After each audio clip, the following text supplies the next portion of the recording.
lu soxal rek wàllum yoon ak yoonale ak lu jëm ci wàllum cour suprême ci xibaar yi nga xam ne nag bu ñu sukkandikoo ci Yoor yéenekaay ak Libération yéenekaay ñu xibaar ne moom procureur général boobee jot na daal di enclenché lu jëm ci wàllum procédure ci wàllum révision procès Mame Mbaye Niang ak i Ousmane Sonko. waaw après avocat yi bu ñu defee seen wareef wala ki ñu concerné Ousmane Sonko mi nga xamante ni moom moo demandé ñu réviser procès bi moom bu defee démarche bu muy def ba pare ba ministre de la justice def liggéeyam procureur général moo ci topp procureur général bi nga xam moom mooy procureur général cour suprême en tout cas loolu la yoon wax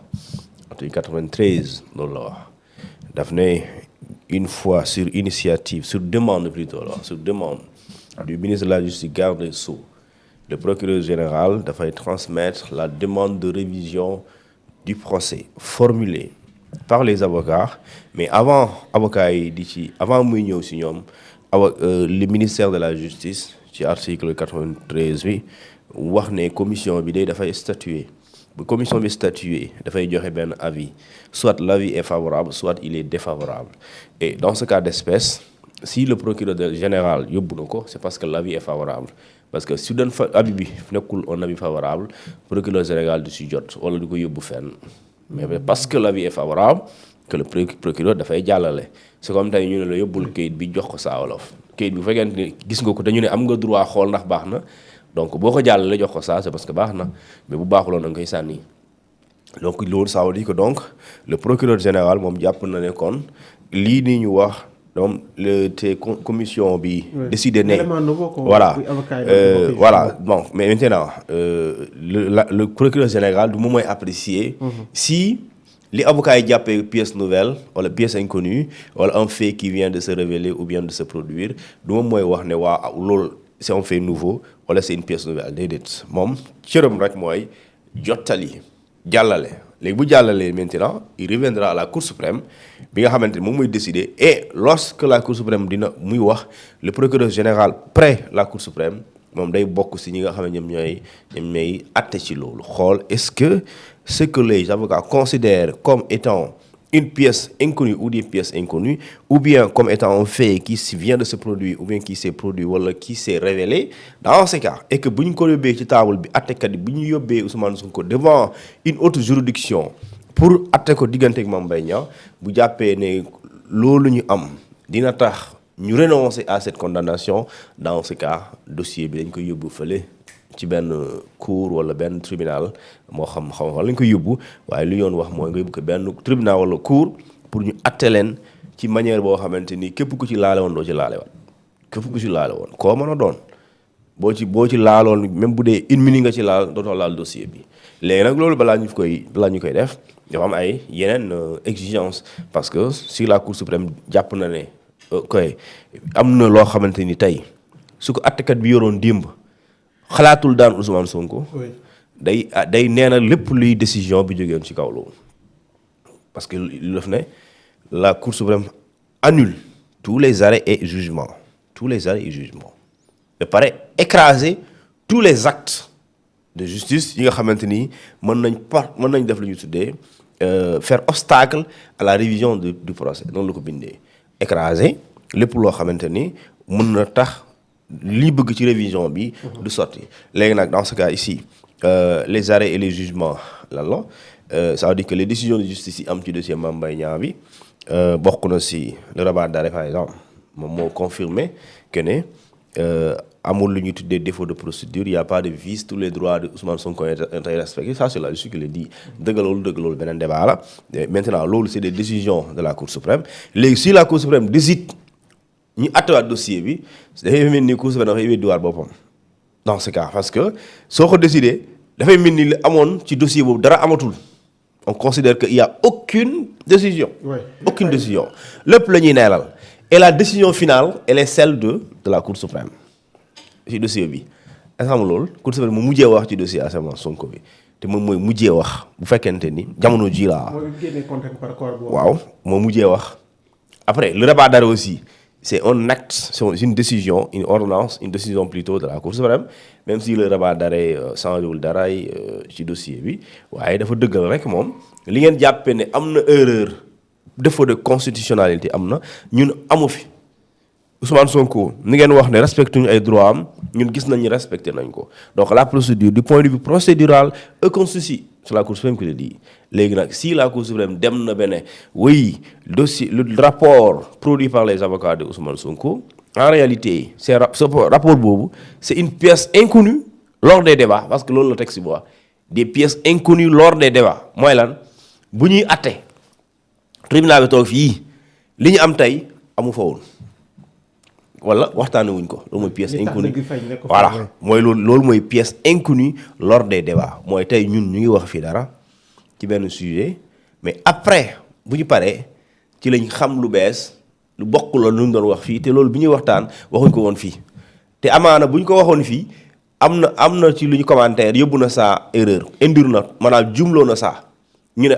kon pourtant man xaw ma ko woon léegi boo génnee fee Fall wax la saa li nga wax du noonu de affaire bi nii la demee ça veut dire kon boo ñëwee am na erreur bi nga def waaye su doon Fall ten na la ko wax doo def erreur boobu léegi suba kon li nga wax njuumte la donte yow yaa da nga wax waaye fi nga sukkandiku mooy li nga gis léegi su boobaa aussi sera exactement comme ça léegi nag su boobaa mën nga niiru jàpp ne est-ce que c'est pas la Cour suprême moom mooy weddiwaat boppam de façon mooy fu mu sukkandiku woon te amuloon kayit boobu mënul bokk ak bu sukkandiku bu mu décidé te yore kayit mënul bokk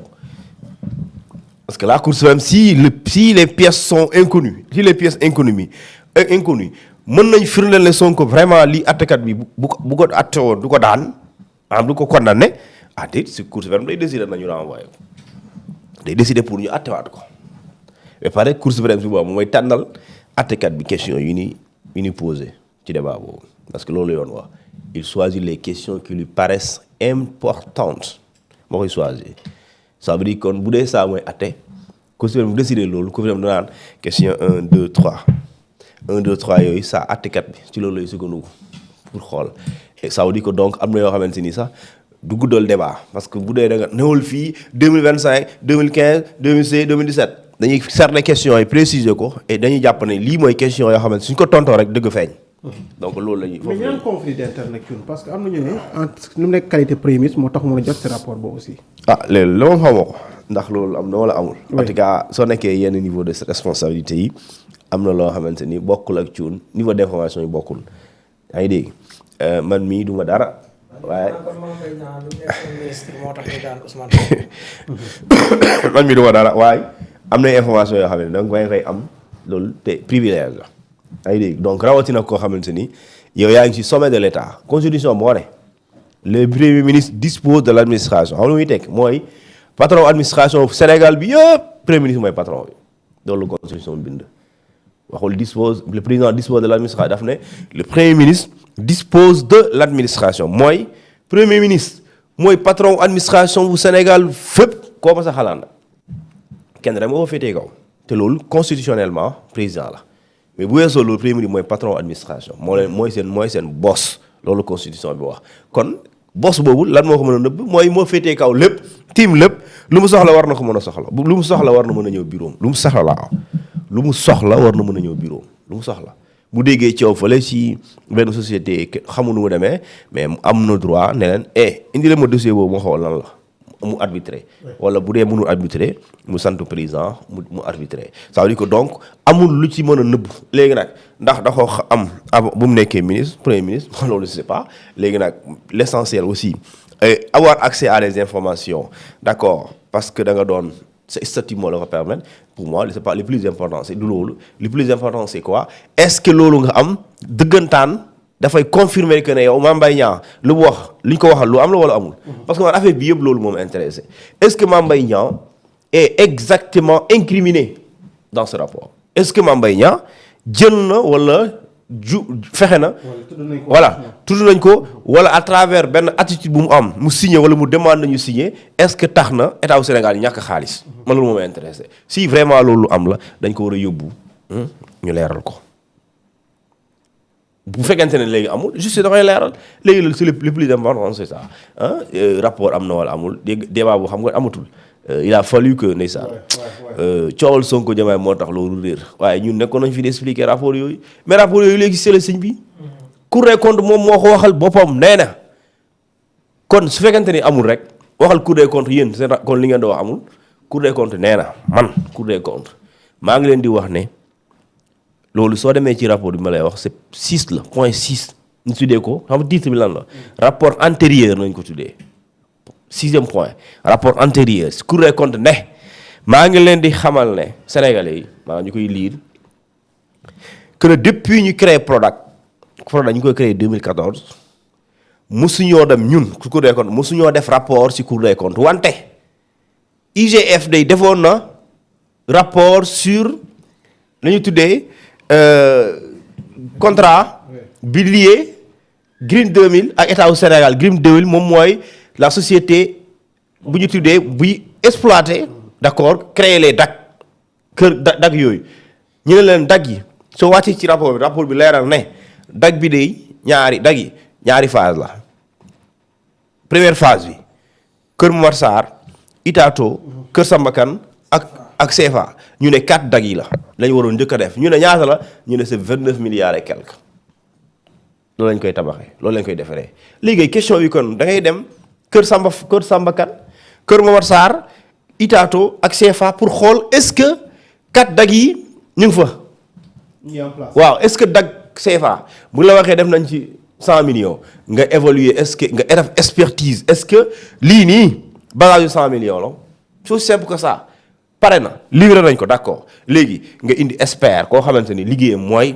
moom lii xam na ko nga ne ko sëñ bi xaymal ma lii nee nañ 100 millions lañ ci def est-ce que yow bu doon yow en tant que expert est-ce que lii 100 millions xaj na si léegi ni ñu ne léegi 4 yëpp tous les DAC ont été livrés nee nañ 29 milliards lañ ci def est-ce que vraiment lii liggéey 29 milliards c'est aussi simple que ça c'est-à-dire que coow bi jarul muy métti parce que pour nga indi DAC am na matériel boo jëlee bitim réew am na koo xamante ni ñu ngi ko jàpp parce que dañuy def surfacturé te société c'est le cabinet ADR moom moo def li ñu tuddee moo def rapport bi et loolu dama lay wax ni c'est janvier 2025 bii la ko def yaa ngi dégg. waaw Tida ñeneen moom lañ joxoon mu war a indi exportation bi et pare waxal ko ne effectivement yow amoo qualité maanaam yow li ñu la jox amoo compétence bi waaw léegi nag yow su boobaa kon léegi c'est aussi simple que ça vérifier moo gën a yomb ci àdduna bi mooy jënd naa ci xaalis bi nga ma joxoon jënd naa ci xar maa ngi fële chaque weer ma jënd sac repas boo xamante ni 15 francs lay jar c'est aussi simple que jarul xuloo da ngay dem ci xar bi fu mu ne nga ne foofu ne nga dem xool ndax yeewu nañ ko fa soo ñëwee nga xool xar bi est-ce que lii xar buy jar 500 000 la wala jaru ko la ko yomb la commission wax ne kat y a un élément nouveau ñu dem vers un nouveau procès est-ce que y a un pari risqué ou peut-être je dirais est-ce que am na est-ce que am na risque justement ci Ousmane Sonko. waaw léegi amul procès boobu. oui waxoon naa ko fii après j'ai été mal compris xaw ma dama ne amul kuy dem procès mën nga am li nga yor mën na dëgër waaye ki lay àtte moom xamuloo kan la. ki lay àtte mënuloo xam xal la te ki lay àtte mën na am beneen gis-gis bokkul ak sa bos léegi suy bokkul ak sa bos mën na la àtte mu daan la c'est ça en fait léegi nag loolu mooy pari risqué su boobaa mais su boobaa aussi bu dee li nga yore du dëgër la juge boo xamante ni moom dëgër ci lu dëgër lay wër ak vérité lay wër kooku waru la daan ci loo xamante ni yow da nga yor lu lay dédouaner mu waruloo parce que dañ ne mënoo ne am nga preuve que li lay waxal amul nga indi preuve bi ñu attale ñu ne la yaa ko def loolu warul nekk mais ici c'est une infraction boo xamante ne bokk la comme infraction ay sàcc na wala violé na wala jël na infraction diffamation c'est une question d'intention mooy est-ce que yow c'est une infraction li ñu tuddee du ay matériel mooy yow da nga wax dara ki nga ko wax moom nee na da nga ko kii da nga atteinte à son honneur et waaw léegi nag est-ce que wax dëgg su fekkente ni dans ce cas rapport bi dëgg la est-ce que wax dëgg day tekki d'accord tooñ naa la léegi ci diffamation loolu tax mu doy waar diffamation du forcément ndax wax nga dëgg rek waaw du wax nga dëgg parce que damay gis naan diw fenal na diw loolu diffamation mooy mën nga waxal nit dëgg sax te pare ñu daan la pour diffamation parce que li ñu tuddee moral honneur du lu ñuy laal ki koy dund moo ko mën wax te bu waxee lii la ma yàqal mënoo ko dindi parce que juge bi nekkul dans son esprit mais yow tamit nekkoon dans son esprit man soo ma ne cuun sàcc nga publiquement man maa mënul xam lii nga ma wax fan la mu toll. voilà loolu mooy atteinte à l'honneur le moral loolu mooy préjudice moral bi loolu lu ñuy laal léegi nag su boobaa àttekat bi bu visé woo foofu mën na jàpp ne loolu am na mais en réalité est-ce que d'accord ci bu dee ci yenn réew yi bu ñu ut diffamation dañ naan bu dee yow li ngay wax preuve am na ci leer na yow jubluwoo ci yàq der parce que diffamation dañuy jàpp ne bu fekkee ne lay condamné dañuy jàpp ne nga dénigré mooy saltel ko yàq ko et cetera léegi bu fekkee ne yow li ngay wax information kese nga ci jublu information loolu mënul nekk dénigrement léegi nag question bi mooy dans ce cas Ousmane Sonko va prouver sa bonne foi mooy man li ma ci jub day prouver lu mu ci jublu woon est-ce que daf ci jublu yàq der Mame Mbaye Niang si c'est le cas loolu dénigrement la est-ce que daf ci jublu pour xamal sénégalais yi ne kii yéen a ko dénkoon seen alal wala am na benn projet moom moo nekkoon ministre de tutelle waaye am na lu ñu doxalee jaarul yoon te yéen Sénégal da ngay am droit de regard ci lu ñu doxalee seen deniers yi moom lii moo tax lii am bu dee dans ce cas loolu da nga koy wax pour informer Sénégalais yi loolu mënul nekk dénigrement et si c'est le cas mënul la condamner pour diffamation mais si c'est l'autre cas pour da nga ko wax pour Sénégalais jéppi ministre Mame Mbaye Niang comme quoi xoolee leen ko comme sàcc la loolu mën na nekk dénigrement et su boobaa mën nga risquer ñu daan la mais si c'est le contraire kooku da nga ñëw informer Sénégalais yi xamal leen ne ouvrez bien vos yeux regardez bu leen nelaw waa gars yi ngeen dénk seen alal am na si ñoo xamante ni bu ñu jëlul rek ñu ngi seetaan gars yi jël wala ñu permettre gars yi jël dans ce cas loolu c'est de l'information kooku li ñu ci jublu du yàq dara waaye dañ ci jublu pour leeral pour Sénégalais yi gën a xool li ñu dénk seen alal ñan la. et su boobaa aussi attekat bi mënul la daan pour loolu. daanoon bu njëkk ci dossier bi aussi mën nañ dugg ci lii pour ñoom it laaj ci révision procès. je pense que journal L'As il a été condamné je pense par rapport à ça. ku mu neex fii ba 100 ans. y a pas de délai. ok amul loi bi waxul soo leen toogee 10 ans defoo leen ko c'est fini julli tubaab déedéet dañ ne y a 4 cas moo am pour ñu mën a tijji procès 4 cas 4 mais bu dee bu kaa Sonko bi moom. mooy bu ñu demee ba. lu bees am mbir bu bees on fait vient de se révéler ou vient de se produire ou bien des pièces inconnues découvertes et absentes et par inconnues lors des débats mooy lu bees lu nu am mais bu ñuy attee nekk fa woon léegi ça veut dire que ñoom tamit L'As xaw ma journal lan bu demee ba gis ne liñ ma daan bu ma waxee mbiru Mame Mbaye Niang bi man gis naa loo xamante ni si tey attekat bi de su ko yoroon daaw jéeg wala daaw du ma mës a daan dans ce cas L'As mën na demander mu uti su boobaa rek na dem gis mën na demander Ousmane Sonko kay amal ma sa rapport bi ma ñëw ba tijjul sama procès bi xanaa amal ma copier su boobaa bu fekkente ne loolu da ngay xaar ba Ousmane Sonko am dëgg ci kanam yoon léegi nag loolu aussi mën na gudd parce que su boobaa si Mame Mbaye Niang est condamné Mame Mbaye Niang peut faire appel. Et s'il fait l'appel, cour d'appel doit décider. Si la cour d'appel confirme une décision en défaveur de Mame Mbaye Niang, il peut aller également se pourvoir en cassation. Et la même procédure voilà. Même procédure. Même pourvoir démarrer cour suprême yooyu. waaw te bu dee daan bi am na aussi ba ñu dem ba rabat d'arrêt am. bu Mame Mbaye Niang aussi demee ba gis ne moom tamit am na pièce inconnue. mën na dellusiwaat ci naam tamit. waaw mais c'est que bon je pense pas yooyu am.